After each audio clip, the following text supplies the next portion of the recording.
lundi et comme tous les lundis matins, il est en direct des États-Unis. Sébastien Lévy, notre correspondant à New York City. Bonjour Sébastien. Bonjour à tous. Merci beaucoup d'être avec nous ce matin, Sébastien. Comme chaque semaine, beaucoup d'actualités, effectivement, liées à différentes déclarations de Donald Trump et à ce qui se passe dans le monde. Une semaine diplomatique très chargée, justement, et vous vouliez faire un petit point sur ce qui s'est dit, justement, ce qu'a dit surtout Donald Trump ces derniers jours. Oui, c'est une semaine diplomatique chargée, on en a beaucoup parlé dans les médias. D'abord, évidemment, ce qui se profile, c'est le lâchage de l'Ukraine, on en a beaucoup parlé, avec les négociations qui s'ouvrent uniquement entre Trump et la Russie, sans l'Ukraine et sans l'Union européenne. Alors, il y a eu quelques rétropédalages, mais c'est globalement ce qui se profile. L'autre chose, c'est le coup de froid massif qu'il y a aujourd'hui entre les États-Unis et l'Union européenne, qui a été symbolisé par le discours extrêmement dur de J.D. Vance, qui était là pour rassurer éventuellement les Européens sur la paix en Ukraine et sur éventuellement les garanties de sécurité américaine. Il a plutôt parlé du modèle de civilisation européenne, de la démocratie libérale à l'européenne, qu'il a très très fortement critiqué. Donc ça, c'était les faits dont on a beaucoup parlé, mais il y a eu d'autres choses qui se sont produites à Washington, et notamment deux visites extrêmement importantes. La première, c'est la visite du Premier ministre indien, Modi, et l'annonce d'une route commerciale qui s'ouvre entre les États-Unis et l'Inde pour contrecarrer l'influence de la Chine. Donc c'est une nouvelle alliance qui se met en place ou qui se renforce. Et puis autre chose, c'était la visite du roi Abdallah de Jordanie, qui est un allié extrêmement important des États-Unis, qui compte énormément sur l'aide américaine. Et on l'a vu extrêmement mal à l'aise, le roi Abdallah de Jordanie. Il y a environ 60% de ses citoyens qui sont des Palestiniens. Et il ne veut pas aujourd'hui prendre encore peut-être 500 000 ou 1 million de Palestiniens, qui serait une énorme déstabilisation de son régime. Donc on a vu un allié américain extrêmement mal à l'aise par rapport aux propos de Trump. Il a essayé de le ménager, de ne pas justement aller contre Trump trop fortement. Il a d'ailleurs eu il a été très fortement critiqué par les alliés de la Ligue arabe là-dessus. Donc on sent que c'est vraiment un nouveau monde qui se met en place. Et puis je voudrais aussi parler de ce qui s'est passé cette semaine, mais c'est extrêmement symbolique du réalignement du monde. Il y a eu hier, alors c'est assez anecdotique, mais en même temps ça dit beaucoup de choses. Vous avez eu hier un match de hockey sur glace entre le Canada et les États-Unis. Le Canada et les États-Unis, ce sont vraiment deux pays quasiment frères, extrêmement proches. C'est la première fois dans l'histoire de ces pays que l'hymne américain hier a été absolument hué. Vous avez eu une bronca au Canada pour l'hymne américain, qui a ensuite donné de très très fortes batailles. Alors souvent des batailles dans le hockey sur glace entre Canadiens et Américains, entre joueurs. Là, c'est vraiment ce qui s'est passé hier. Je pense que c'est très symbolique du nouveau monde dans lequel nous entrons. Alors, un nouveau monde, justement, vous parlez de réalignement. Concrètement, qu'est-ce qui va se passer, selon vous, si on le fait par ordre, justement, comme vous venez de le faire ? Il se passe quelque chose déjà. Emmanuel Macron reçoit des pays européens pour parler de la nouvelle architecture de sécurité en Europe, c'est-à-dire une OTAN ou une armée européenne en tout cas qui ne dépendra plus des États-Unis. Aujourd'hui, les Européens se réveillent parce qu'ils ne peuvent plus compter sur le parapluie américain. Vous avez eu aussi, de façon très intéressante, vous avez eu Justin Trudeau qui était à Bruxelles la semaine dernière. Vous êtes en train d'avoir peut-être une alliance qui se met en place entre l'Union européenne et le Canada. Là aussi, on peut dire que c'est sans précédent. Je rajouterai une chose extrêmement intéressante dans ce nouveau monde qui a lieu. Vous avez l'Europe qui est en train de s'organiser, mais qui est aussi affaiblie parce que les Américains. Je voudrais vous reparler de cette route commerciale dont j'ai parlé au début. Cette route commerciale, elle va passer par l'Italie. Pourquoi l'Italie ? Parce que l'Italie, vous avez un gouvernement de droite assez dur, qui est plutôt aligné en fait avec le gouvernement Trump. Giorgia Meloni est très proche d'Elon Musk.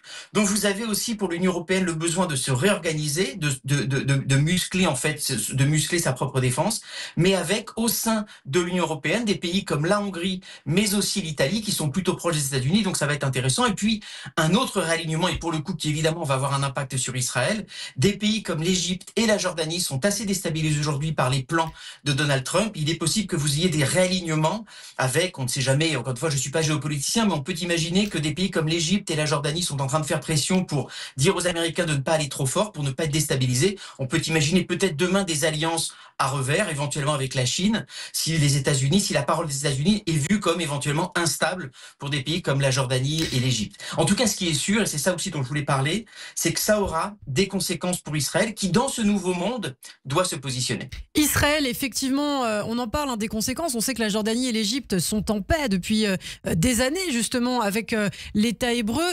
Selon vous, que doit faire, justement, Israël ? Est-ce qu'il doit s'aligner sur la position de Donald Trump des États-Unis ou est-ce qu'il doit mener son propre chemin ? Alors, je vais vous parler. Alors, vous allez penser que je fais une petite fixette sur la route commerciale entre l'Inde et les États-Unis. Pas du tout. Mais en fait, c'est un peu le fil rouge de cette chronique. Pourquoi ? Parce que cette cette route commerciale, elle va inclure un quatrième pays qui est Israël. Donald Trump l'a dit. Donc vous aurez une alliance entre l'Italie, Israël, l'Inde et la Russie et les États-Unis. Et ce qui est très intéressant, et ça répond en fait à votre question sur où est-ce que va sans doute aller Israël. En 2019, lors d'une des nombreuses campagnes électorales que vous avez eues en Israël entre 2019 et 2021, vous avez eu 4 ou 5 élections, vous aviez une énorme campagne d'affichage de Benjamin Netanyahou qui s'affichait avec 3 leaders. Le thème de la campagne, ça c'était à l'époque Liga Acheret, c'est-à-dire une autre division, une autre ligue, pour montrer que Netanyahou était un géant diplomatique par rapport à ses opposants, Yair Lapid ou Benny Gantz. Les 3 leaders qui avaient sur ces affiches, c'était Donald Trump, Vladimir Poutine et Modi. C'est-à-dire, on peut imaginer que c'est la vision du monde de Benjamin Netanyahou, qui d'un point de vue stratégique pense que c'est sans doute vers ce monde-là qu'il veut aller, et d'une certaine façon, le réalignement auquel on assiste aujourd'hui semble lui donner raison dans sa vision du monde d'un point de vue stratégique. Et puis d'un point de vue idéologique, il ne faut pas oublier ce qui s'est passé en Israël dans les 2 dernières années, où évidemment Israël est une démocratie, mais c'est une démocratie qui se rapproche peut-être un peu plus du modèle indien ou maintenant américain, c'est-à-dire une démocratie qui veut contrôler un petit peu plus la justice, voire les médias, encore une fois, tout en restant démocratique. Et donc, cette vision quelque peu illibérale de la démocratie israélienne, je mets ça avec évidemment plein de guillemets, se rapproche plus d'un modèle indien, hongrois ou américain qu'un modèle canadien ou de l'Union européenne. Donc, c'est très, très intéressant parce qu'on verra sans doute Israël se rapprocher encore de ces pays. On pourrait rajouter Milei en Argentine. Donc, vous avez une nouvelle internationale plutôt conservatrice, voire réactionnaire, dans laquelle Israël se reconnaît sans doute un peu plus. Ce qui est intéressant, c'est que évidemment, l'Union européenne est le premier partenaire européen d'Israël, donc Israël n'a pas intérêt évidemment à couper les ponts avec l'Europe, mais on peut imaginer si en plus les relations se tendent entre les États-Unis de Trump et l'Union européenne, il n'est pas impossible dans la vision transactionnelle de Trump qu'il exige peut-être d'Israël d'y aller un peu doucement sur ses relations avec l'Europe. Encore une fois, je m'avance énormément, mais en tous les cas, ce qui est sûr, c'est qu'il va y avoir sans doute des conséquences là-dessus. Et puis un dernier acte très très important, c'est l'Iran. Il faut jamais oublier que l'Iran, c'est le premier fournisseur d'armes à la Russie dans sa guerre contre l'Ukraine, notamment sur les drones. Donc, il faut juste avoir en tête que voilà, Poutine, ça n'est pas nécessairement qu'un ami d'Israël, il a aussi ses propres enjeux.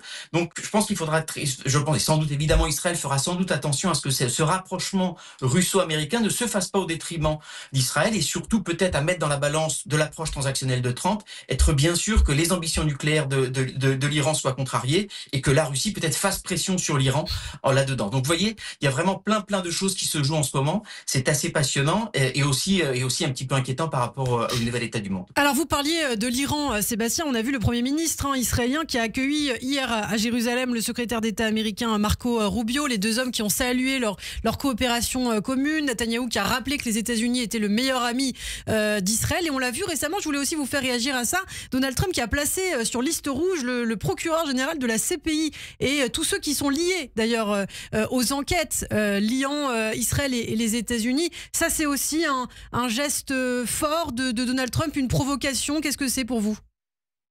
C'est un geste fort, c'est un petit peu dans la même logique que d'avoir suspendu les financements à l'UNRWA. On le sait que, pour le coup, il y a un assez grand consensus en Israël et au sein de la droite américaine et même chez pas mal de démocrates, que la CPI, pour le coup, n'avait pas de mandat légitime pour mettre en accusation Israël ou le continuer financement de l'UNRWA. Donc oui, ça fait partie, pour le coup, du tropisme pro-israélien dont on a parlé à cette antenne de cette administration Trump. On peut imaginer, justement, dans l'approche transactionnelle, que ça fait peut-être partie des gestes que Trump a voulu faire en échange de la bonne volonté qu'il attend de Netanyahou par rapport au deal sur les otages, qui, on le sait, est vraiment un sujet extrêmement important pour Trump. Mais clairement, je pense que là, pour le coup, c'est à la fois ce que pense profondément Trump de la CPI. Il se méfie en plus globalement de la justice internationale. Mais en plus, ça permet de donner concession à Netanyahou. Je terminerai juste une chose. Pour le coup, Biden était aussi contre la CPI, ce mandat-là, mais n'était pas allé aussi loin dans sa dénonciation de cette institution. Eh bien, merci beaucoup, Sébastien Lévy, pour ce point très complet de ce qui se passe aux États-Unis, les liens entre les États-Unis et Israël et les États-Unis et le reste du monde. On aura l'occasion d'en reparler avec vous sur Radio J. À la semaine prochaine.